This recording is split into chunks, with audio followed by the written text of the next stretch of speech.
চীন থেকে আমাদের আজকের সফরের সমাপ্তি শেষে আমাদের ডাকসুর পক্ষ থেকে আহ্বান করা প্রেস কনফারেন্সে যারা উপস্থিত হয়েছেন সবাইকে ধন্যবাদ জানাচ্ছি। আমরা সময় একেবারেই কম নিব, যেহেতু আপনারা বেশ দুপুর এবং আপনারা অনেকক্ষণ অপেক্ষা করেছেন। আমি সংক্ষেপে ব্রিফ করব আমরা কোথায় কোথায় গিয়েছি এবং আমাদের কি ছিল। ফাইনালি সাদিক ভাই কথা বলবেন, এর মধ্যে দিয়ে আমাদের প্রেস কনফারেন্স শেষ হবে। আমাদের গত 16 তারিখ আমরা এখান থেকে যাই, ডাকসুর 15 জন প্রতিনিধি, ডিপি, জিএস, এজিএস এবং সম্পাদক মন্ডলী। এটি পুরোটাই চায়না গভর্নমেন্টের আমন্ত্রণে ছিল। আমাদের সাথে চায়না এম্বাসির, বাংলাদেশের যে এম্বাসি চায়না সরকারের, সে এম্বাসির প্রতিনিধি টিম ছিল পুরো সময় জুড়ে। সেখানে আমাদের কয়েকটা ক্যাটাগরিতে আমাদের এক্সপেরিয়েন্স অর্জন করার সুযোগ হয়েছে। একটা হচ্ছে 3টা বিশ্ববিদ্যালয়ে আমরা গিয়েছি। একটা হচ্ছে বেইহাং ইউনিভার্সিটি, বেইহাংয়ের পরে পিকিং ইউনিভার্সিটি, তারপর সিংহুয়া ইউনিভার্সিটি। 3টা ইউনিভার্সিটিতে আমাদের যাওয়া হয়েছে। বেইহাংয়ে আমাদের তাদের ওখানকার স্টুডেন্ট স্টুডেন্ট প্রতিনিধিরা এবং তাদের প্রফেসররা তারা আমাদের সাথে ছিলেন, লম্বা সময় দিয়েছেন এবং সেখানে শিক্ষার্থীদের জন্য যেসব সামরিক জাদুঘর, বিমান জাদুঘরগুলো ছিল সেগুলো আমরা পরিদর্শন করেছিলাম।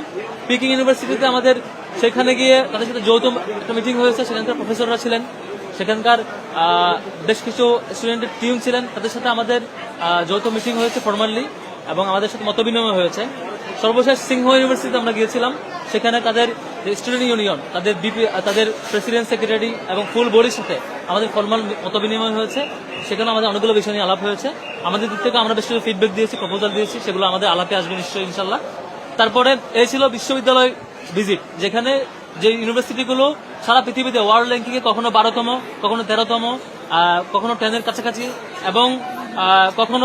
এবং এই ইউনিভার্সিটিগুলো এশিয়ার মধ্যে 1 নম্বর এবং 2 নম্বরে থাকে অলমোস্ট। টপমোস্ট ইউনিভার্সিটিগুলোর পরিদর্শনের মধ্য দিয়ে তাদের এবং আমাদের পার্থক্য অবজারভেশনের আমাদের সুযোগ হয়েছে। তারপরে প্রযুক্তির জায়গা থেকে বেশ কিছু টেক ইন্ডাস্ট্রি ভিজিটের আমাদের সুযোগ হয়েছে। হুয়াওয়ের হেড অফিস এবং তাদের যে প্রদর্শনী, তাদের যে কাজ কিভাবে করে, সামগ্রিক দেশ পরিচালনা এবং স্মার্ট সিটি নির্মাণে, সেগুলো দেখার সুযোগ হয়েছে। কিনন যে রোবোটিক্স প্রতিষ্ঠান, কিনন রোবোটিক্স, সেটি দেখার সুযোগ হয়েছে তাদের প্রতিষ্ঠানটা। তারপর কিয়ানজি অর্থাৎ ড্রোন প্রতিষ্ঠান, যেটি আমাদের এখানকার কিছুদিন আগেও বাংলাদেশে ড্রোন শো পরিচালনা করেছিল যে প্রতিষ্ঠানটি, কিয়ানজি প্রতিষ্ঠান, সেই কিয়ানজি ড্রোন প্রতিষ্ঠানের তাদের অফিস, তাদের কর্তৃপক্ষ এবং তাদের স্টাফদের সাথে মতবিনিময়, তাদের কর্তৃপক্ষের মতবিনিময়, তাদের ওনার যারা, তারাও সেখানে উপস্থিত ছিলেন, তাদের সাথে আমাদের মতবিনিময় করার সুযোগ হয়েছে। তাদের এক্সপিরিয়েন্স এবং তাদের হোপ এবং আমাদের জায়গা, এগুলো নিয়ে মতবিনিময় করার সুযোগ হয়েছে। তারপর computing face solution and AI প্রতিষ্ঠান মেঘভি, সেই প্রতিষ্ঠানটিও ভিজিট করার আমাদের সুযোগ হয়েছে। তারপরে বেশ কিছু টেক পার্ক এবং ইনস্টিটিউট ভিজিট করার সুযোগ হয়েছিল। সেখানে রয়েছে জেড পার্ক, যেটি চায়নার সিলিকন ভ্যালি বলা যায়, যেটিকে এটি একটা সায়েন্স পার্ক, তাদের টোটাল প্রকল্প, তাদের পরিকল্পনা সবকিছু ভিজিট করার সুযোগ হয়েছে। তারপর ওয়ার্ল্ড স্কিল মিউজিয়াম ভিজিট করার সুযোগ হয়েছে আমাদের।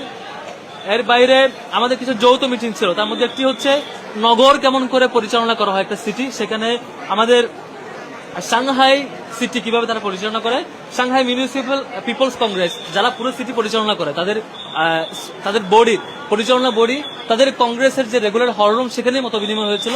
যেখানে তাদের আমাদের যেমন সংসদ ভবনে মিটিং হয়, তাদের সেখানে যে হলরুমে কংগ্রেস যে মিটিং হয়, সেখানে তাদের সাথে, তাদের পরিচালনা পরিষদের সাথে, সরকারের টিমের সাথে আমাদের মত বিনিময় হয়েছিল। তারা তাদের সিটি পরিচালনার সামগ্রিক বিষয়গুলো শেয়ার করেছেন, আমরা আমাদের জায়গাতে শেয়ার করেছি, আমাদের মত বিনিময় হয়েছে।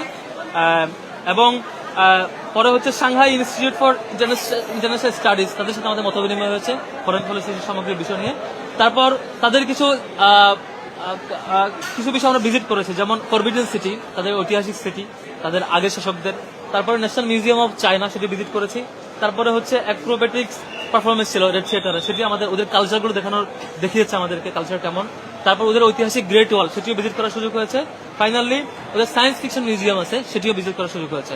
মোটা দাগে বলা চলে যে তাদের নগর পরিকল্পনা, নগর পরিচালনা, বিশ্ববিদ্যালয় পরিচালনা এবং স্টুডেন্টদের সাথে তাদের যে অ্যাপ্রোচ, এবং ফ্রম ভেরি বিগিনিং চিলড্রেনদের সাথে ওখানকার যে শিশুদেরকে তৈরি করার যে প্রক্রিয়া, তাদেরকে কেমন করে তৈরি করে, কি কি বিষয় তাদেরকে গ্রো আপ করে, সবকিছু বিষয় তারা দেখিয়েছে।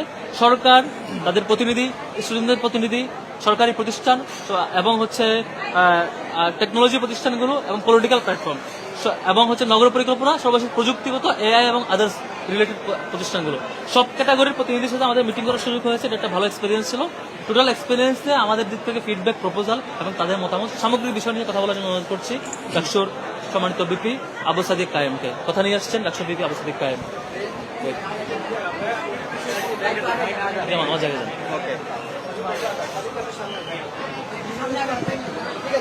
আসসালামু আলাইকুম রহমতুল্লাহ, সাংবাদিক বন্ধুদের শুভেচ্ছা জানাচ্ছি। চায়না সরকারের আমন্ত্রণে এবং চাইনিজ এম্বাসি বাংলাদেশের আমন্ত্রণে আমরা ডাকসুর 15 জন সদস্য রাষ্ট্রীয় মেহমান হিসাবে এক সপ্তাহের একটি চায়না ভিজিটে গিয়েছিলাম এবং এই এক সপ্তাহের ভিজিটে আমরা চায়নার বিশ্ববিদ্যালয়গুলোতে ভিজিট করেছি। চায়নার নগর ব্যবস্থাপনা কিভাবে চলে সেটা আমরা জানার চেষ্টা করেছি। চায়নার যে হিস্ট্রিক্যাল প্লেসগুলো আছে, হেরিটেজ সেন্টারগুলো আছে, সেখানে আমরা গিয়েছি। চায়নার যে ওভারঅল হেলথ সিস্টেম, ইকোসিস্টেম কীভাবে ফাংশন করে সেগুলো আমরা বোঝার চেষ্টা করেছি। চাইনিজ যে টেক ইন্ডাস্ট্রিগুলো আছে সেই টেক ইন্ডাস্ট্রিগুলোতে আমরা গিয়েছি এবং সেই টেক ইন্ডাস্ট্রিগুলো কীভাবে ফাংশন করে সেগুলো আমাদেরকে সামগ্রিকভাবে জানানো হয়েছে। এর বাইরে চাইনিজ বিশ্ববিদ্যালয়গুলোর ছাত্র সংসদ, সেই ছাত্র সংসদের সাথে আমাদের ফলপ্রসূ মিটিং হয়েছে। চাইনিজ যে থিঙ্ক ট্যাঙ্ক ইনস্টিটিউশনগুলো আছে সেই থিঙ্ক ট্যাঙ্ক ইনস্টিটিউশনগুলোর সাথে আমাদের বসা হয়েছে। তো ইতিমধ্যে আমাদের ডাকসুর জিএস ব্রিফ করেছেন আমরা কোন কোন জায়গায় গিয়েছি। আমি এখন আমাদের অর্জনগুলো একটু বলতে চাই। আমাদের যে মিটিংগুলো হয়েছে সেই মিটিংগুলোতে আমরা কী কী বিষয়গুলো নিয়ে আলাপ করেছি। 3টি বিশ্ববিদ্যালয়ে আমরা গিয়েছি, যে 3টি বিশ্ববিদ্যালয় ওয়ার্ল্ডের খুবই প্রমিনেন্ট বিশ্ববিদ্যালয় এবং চায়নার টপ 10 যে বিশ্ববিদ্যালয় আছে এর মধ্যে অন্যতম। এর মধ্যে একটা হচ্ছে পেকিং ইউনিভার্সিটি এবং এশিয়ার টপ 10 ইউনিভার্সিটির মধ্যে এগুলো অন্যতম। পেকিং ইউনিভার্সিটি, এরপরে হচ্ছে সিংহুয়া ইউনিভার্সিটি, বেইহাং ইউনিভার্সিটি, এই 3টে ইউনিভার্সিটিতে। তো পেকিং ইউনিভার্সিটিতে আমরা ইতিমধ্যে আপনারা জানেন পেকিং ইউনিভার্সিটিতে একটি বেঙ্গলি ল্যাঙ্গুয়েজ সেন্টার আছে। তো আমরা আমাদের জায়গা থেকে বলেছি সেই বেঙ্গল ল্যাঙ্গুয়েজ সেন্টার যেটি আছে, বাংলা গবেষণা সেন্টার, সেটাকে আরো সমৃদ্ধ করার জন্য আমরা ডাকসু থেকে কাজ করতে চাই। যে রিসোর্স দরকার সেই রিসোর্সগুলো আমরা প্রোভাইড করতে চাই এবং একই সাথে চায়না সরকারের উদ্যোগে বাংলাদেশে ঢাকা ইউনিভার্সিটিতে একটি কনফুসিয়াস ইনস্টিটিউট আছে ঢাকা ইউনিভার্সিটিতে এবং চাইনিজ রিসার্চ সেন্টার আছে। সেই জায়গায় ডাকসুর পক্ষ থেকে আমরা তাদেরকে সহযোগিতা করতে চাই। তো তারা সম্মত হয়েছে আমরা কোলাবোরেশনলি পেকিং ইউনিভার্সিটি এবং চাইনিজ এম্বাসি এবং ঢাকা ইউনিভার্সিটি ডাকসু একসাথে কাজ করতে চাই। দ্বিতীয়ত সিংহুয়া ইউনিভার্সিটির ছাত্র সংসদের সাথে আমাদের মিটিং হয়েছে। ছাত্র সংসদের মিটিংয়ে আমরা প্রস্তাবনা দিয়েছি বেইজিং এবং ঢাকা এর মধ্যে যেন আমরা ইয়থ ফেলোশিপ চালু করতে পারি। যে ইয়থ ফেলোশিপ চালু করার মাধ্যমে স্টুডেন্ট স্কলারশিপ পাবে, স্টুডেন্টদেরকে আমরা বিভিন্ন ধরনের এক্সচেঞ্জ প্রোগ্রামগুলোতে পাঠাতে পারবো। ইতিমধ্যে কিছু প্রোগ্রাম আছে যেগুলো অপ্রতুল। তো সে জায়গায় তারা আমাদের যে ইনভাইটেশন সেটা তারা রিসিভ করেছে। এই এক্সচেঞ্জ প্রোগ্রামগুলো এবং এই ফেলোশিপ প্রোগ্রামগুলো কীভাবে আরও বাড়ানো যায় এবং যারা গবেষণা করতে চায় সেই গবেষকদের সাথে ঢাকা ইউনিভার্সিটি এবং বেইজিংয়ের যে ইউনিভার্সিটিগুলো আছে সেগুলো কীভাবে কোলাবোরেশনে কাজ করতে চাই সেই ব্যাপারে সিদ্ধান্ত হয়েছে এবং তারা আমাদেরকে ইতিমধ্যে কয়েকটা ন্যাশনাল প্রোগ্রামের আমাদেরকে ইনভাইট করেছে। এর মধ্যে গুরুত্বপূর্ণ হচ্ছে গ্লোবাল ইয়থ ডায়ালগ। সেই ইয়থ ডায়ালগে প্রায় 120টা দেশের প্রতিনিধিরা অংশগ্রহণ করবে, সেখানে ডাকসুর প্রতিনিধিকে ইনভাইট করেছে এবং ডাকসুর পক্ষ থেকে আমরা সেকেন্ড ইন্টারন্যাশনাল জুলাই কনফারেন্স, যেটা আমরা জুলাই আয়োজন করবো, সেই জুলাই কনফারেন্সে আমরা তাদেরকে ইনভাইট করেছি এবং তারা সেই কনফারেন্সে আসার ব্যাপারে আমাদেরকে আশ্বস্ত করেছে। এবং এর বাইরে বেইহাং ইউনিভার্সিটি আমরা গিয়েছি। সেই বেইহাং ইউনিভার্সিটির যারা ফরেন স্টুডেন্ট আছে, ফরেন স্টুডেন্টের সাথে আমাদের এক্সচেঞ্জ প্রোগ্রাম হয়েছে। আমরা আশা করছি এই ধরনের যোগাযোগ আমাদের অব্যাহত থাকবে। এর বাইরে আমাদের যেহেতু চায়নার বেইজিং এবং সাংহাই এই দুটো শহর আমরা ঢাকার সাথে তুলনা করতে পারি, বাংলাদেশের সাথে তুলনা করতে পারি। বেইজিংটা হচ্ছে চীনের রাজধানী, সাংহাইটা হচ্ছে বাণিজ্যিক রাজধানী।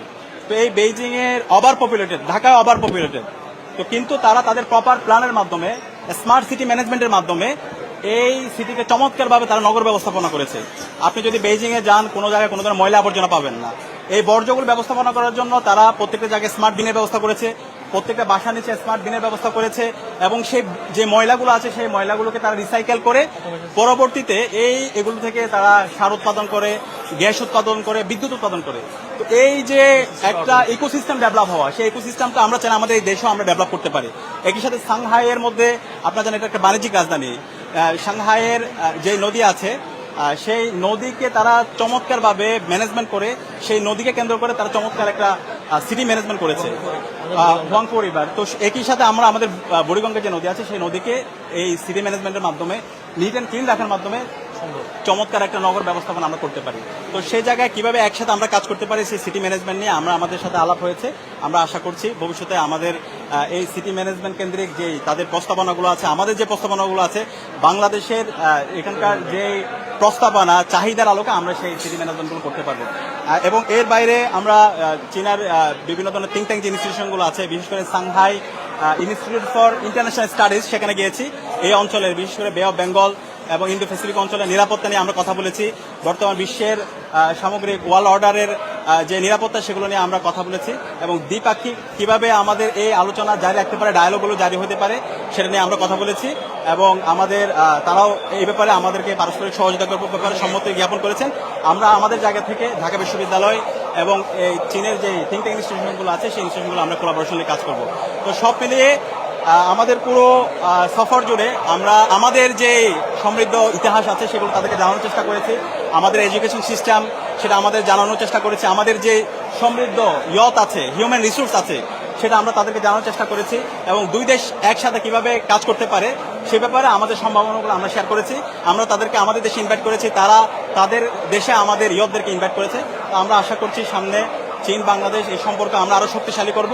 শক্তিশালী করার মাধ্যমে পারস্পরিক একটি সম্পর্কের মাধ্যমে আমাদের অর্থনৈতিক এবং সাংস্কৃতিক, শিক্ষার এবং ওভারঅল নগর নতুনভাবে পরিকল্পনা করার জন্য আমরা একসাথে কাজ করব।